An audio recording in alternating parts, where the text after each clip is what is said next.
Hello guys! Hello! Welcome dito sa aking channel, Kapalaran 888. Alamin natin kung ng messages, vibration, gabay energy para sa lahat. Ito ay para sa lahat ng Gemini. Okay, Gemini, welcome dito sa aking channel.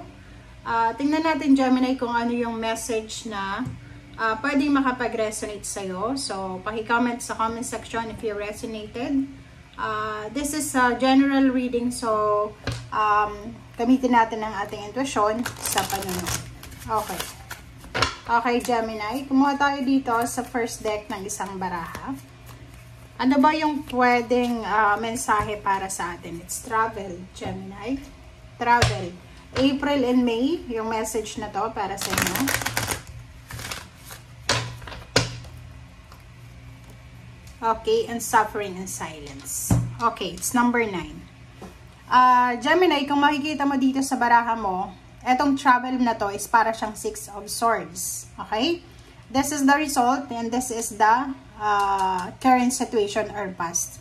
So, nakikita ko sa'yo dito, siguro may mga Gemini na nagsasuffer kayo na mag-isa. Like, marami kayong problema, pwedeng breadwinner ka, or sa pamilya, ikaw lang yung may trabaho. Or pwedeng marami kang kalungkutan na nararamdaman every month, every day, parang ganun. So, marami kang kinikimkim na galit, hinanakit, or pwedeng marami kang kinikimkim na paghihirap. Okay? But kung makikita mo dito, it's number 9 na siya. 9 is near to completion. So, ano man ang pinagdadaanan mo sa ngayon ay unti-unti na tong matatapos. Okay? So, resonated ito na travel card. So, para siyang 6 of Swords na sinasabi sa iyo, Gemini, na paalis ka na sa suffering and silence. Paalis ka na sa paghihirap. Paalis ka na sa kung ano man na negative na situation ito.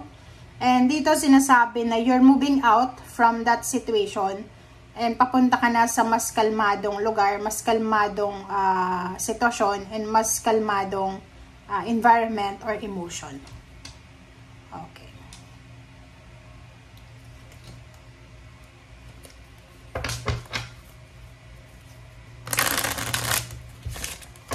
Okay.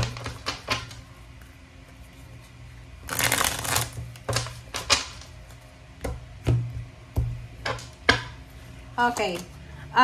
Hermit card. So, first card tayo dito sa third deck. Sinasabi ng baraha sa'yo na Gemini, iwasan mo yung pagiging aggressive ngayong April and May. Kasi yung pagiging aggressive natin, lalo na sa mga Gemini, pwede nilang pagsisihan, end na, 'di ba? Kasi nakapag-desisyon na. So dito sinasabi na hanapin natin yung tamang direksyon, tamang lugar, tamang liwanag sa lahat ng decision making na gagawin natin. Or parang sinasabi sa'yo dito ng barahan, no, kung halimbawa ang dami mong pinagdaanan for almost a year or decades na. Ngayon, April and May, posibleng makikita mo kung ano yung liwanag or parang ipipresent sa'yo ng universe yung liwanag. Okay? Yung direksyon, tamang sagot, tamang pagkakataon. Okay? Okay, next card is the Tower. Okay, so nakikita ko sa'yo dito, expect mo na to, lalo sa mga breadwinner, still ongoing pa rin yung pagiging responsable mo sa mga duties and responsibilities mo. And nakikita ko sa'yo dito na kailangan mong magbalanse. Okay? Kung ikaw ay Gemini na wala ng oras para sa sarili, para sa pagkain, pagtulog, pakikipagbanding, or sa pamilya, dahil sa sobra-sobrang obligasyon, kailangan mong hanapin yung liwanag, kailangan mong hanapin yung balanse. Kasi pag hindi mo siya nahanap, the Tower ang labas mo dito. Okay? Yung the Tower na to, sinasabi ng barahan na yan na pwedeng distraction.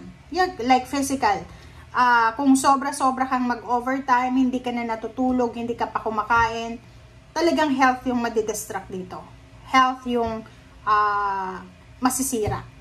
Relationship din, 'di ba? Kasi parang wala ka ng oras. So, kailangan mong maging matalino diyan. 'Di ba? So, etong 6 of Swords and then travel ay isa lang. So, double confirmation siya. So, sinasabi ng baraha sa'yo na it's confirmed na paalis ka na sa kung ano man yan na stagnation, paalis ka na sa kung ano man yan na problema, paalis ka na sa kung saan man na, kung saan man na alam mo na hindi maganda na sitwasyon. Papunta ka na doon sa mas klaro, mas maliwanag, mas open, parang gano'n. So, paalis ka na sa stagnation. Okay? Wow. So, ang ganda na ito, Gemini. So, pinapakita ng 3 cards na yan na on the way ka na. Talagang sure na, Gemini, na simula ngayong Abril, pwedeng ikaw magta-travel, lilipat ng bahay, posibleng maraming changes and transformation na mangyayari sa'yo. Maraming direksyon ang ipipresent sa'yo ang universe, like left and right direction, sa likod, sa labas, or kung ano man na direksyon na to, para makaalis ka dyan sa kung ano man na sitwasyon na hindi maganda para sa'yo. And luckily, diba, isa sa mga good luck and good fortune mo is yung prosperity and abundance. Financially and emotionally, you will be blessed with so much blessings talaga. And yung 4 of Swords dito, sinasabi na makakapagpahinga ka. Diba? Yung parang, halimbawa dito sa several months na or several years or decades na palagi kang busy, dito sinasabi na bibigyan ka ng pagkakataon ng universe na makapagpahinga, makapag-detox, makapag-rest, rejuvenate, or kung ano man, makapag-reflect. Okay? So, pwedeng related yan sa'yo, especially sa Holy Week.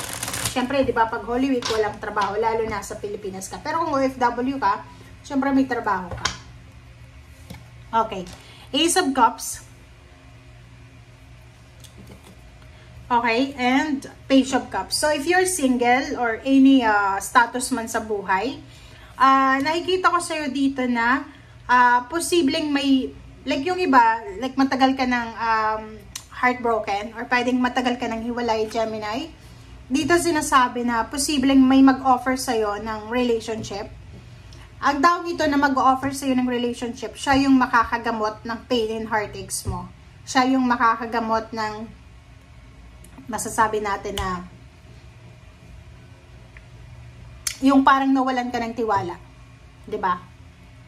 So, sinasabi diyan sa'yo ng baraha, Gemini, na in a relationship ka man or wala, this month of April and May, merong recovery. Recovery ng pain and heartaches. Pwedeng marirealize mo na oras na para mag-forgive, oras na para magpatawad. 'Di ba? Oras na para makapagsimula. Pwedeng mag-asawa yan, nag-cool off sila, naghiwalay, pwedeng mag-partner, medyo hindi maganda yung relationship nila. Dito sinasabi na may pagkakataon kayo para, diba, makarecover from pain and heartaches, makapag-usap, and maayos yung mga bagay-bagay. Diba?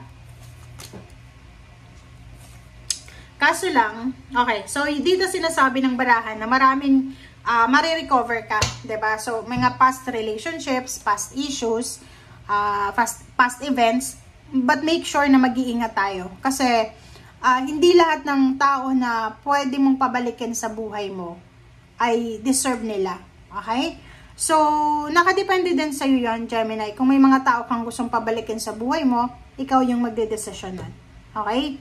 So, Page of Swords, sinasabi, maraming balita, maraming information ka na matatanggap from the past. So, ikaw na yun ang bahala na magsala ng information na yun kung ano ba talaga ang tama at mali. Okay? Thank you guys for watching. Bye!